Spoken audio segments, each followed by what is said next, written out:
Assalamualaikum warahmatullahi wabarakatuh. Perkenalkan, nama saya Diana Graini, NIM 20383022012, Program Studi Perbankan Syariah kelas B. Di sini saya menyampaikan sepengetahuan saya tentang pengertian akhlak, tujuan akhlak, dan ruang lingkup akhlak.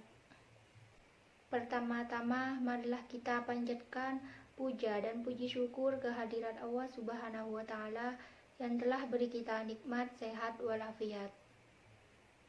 Sholawat beserta salam semoga tercurah limpahkan kepada Nabi kita Muhammad Sallallahu Alaihi Wasallam, yang mana beliau telah membawa kita dari jalan yang gelap ke jalan yang terang, yakni agama Islam. Tujuan saya membuat video ini, saya ingin membagi sedikit informasi pengetahuan yang saya tahu mengenai pengertian akhlak, tujuan akhlak, dan ruang lingkup akhlak. Pengertian akhlak. Secara bahasa, kata akhlak berasal dari bahasa Arab jamak, dari bentuk mufradnya hulukon, yang menurut logat diartikan budi pekerti.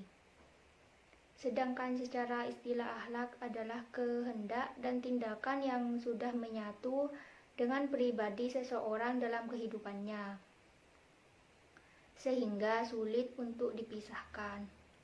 Karena kehendak dan tindakan itu sudah menjadi bagian yang tak terpisahkan, maka seseorang dapat mewujudkan kehendak dan tindakannya itu dengan mudah, tidak memerlukan banyak pertimbangan dan pemikiran. Oleh karena itu, tidak salah apabila akhlak saling diterjemahkan dengan kepribadian lantaran kehendak dan tindakannya itu sudah menjadi bagian dari kepribadiannya. Sebagai salah satu contoh, seorang tidak bisa dikatakan sebagai berakhlak dermawan apabila dalam menyerahkan hartanya hanya dimotivasi oleh kebutuhan yang mendadak, bukan oleh keadaan yang sudah mencakap dan melekat di dalam jiwanya. Demikian juga orang yang dalam melakukan perbuatan dengan terpaksa, maka perbuatan itu tidak bisa dikatakan sebagai akhlak. Ruang lingkup tasawuf. Tasawuf bertujuan untuk memperoleh suatu hubungan khusus langsung dari Tuhan.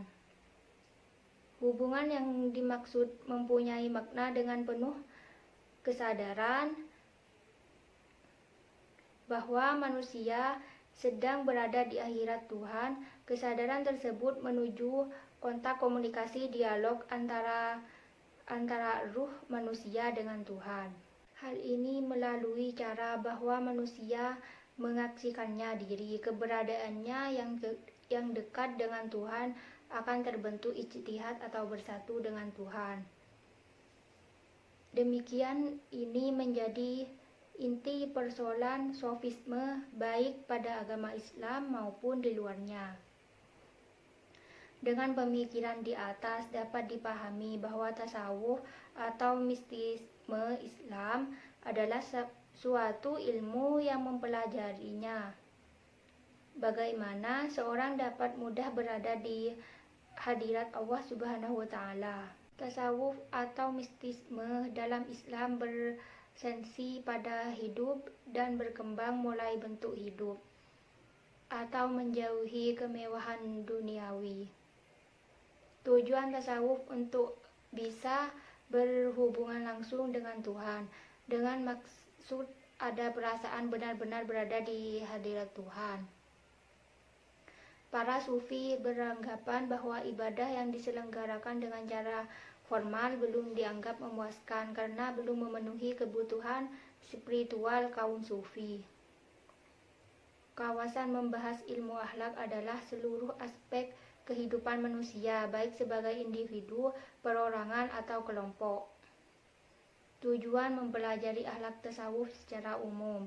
Tujuan terpenting dari sufi adalah agar berada sedekat mungkin dengan Allah Akan tetapi apabila diperhatikan karakteristik tasawuf secara umum, yaitu yang pertama, secara umum tujuan terpenting dari sufi adalah agar berada sedekat mungkin dengan Allah.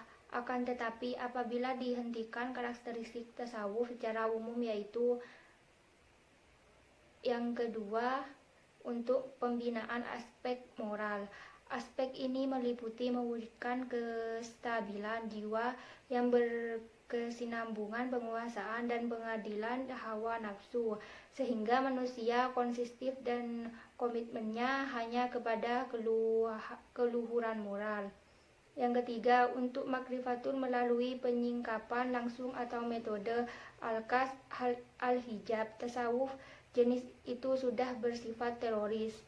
Yang keempat, untuk membahas bagaimana sistem pengenalan dan pendekatan diri kepada Allah secara mistis, filosofis, pengkajian gratis hubungan antara Tuhan dengan makhluk, terutama hubungan manusia dengan Tuhan, yaitu dekat dalam arti melihat dan merasakan kehadiran Tuhan dalam hati, dekat dalam arti berjumpa dengan Tuhan sehingga terjadi dialog antara manusia dengan Tuhan, dan makna dekat yang ketiga adalah penyatuan manusia dengan Tuhan, sehingga yang terjadi adalah monolog antara manusia yang telah menyatu dalam iradat Tuhan.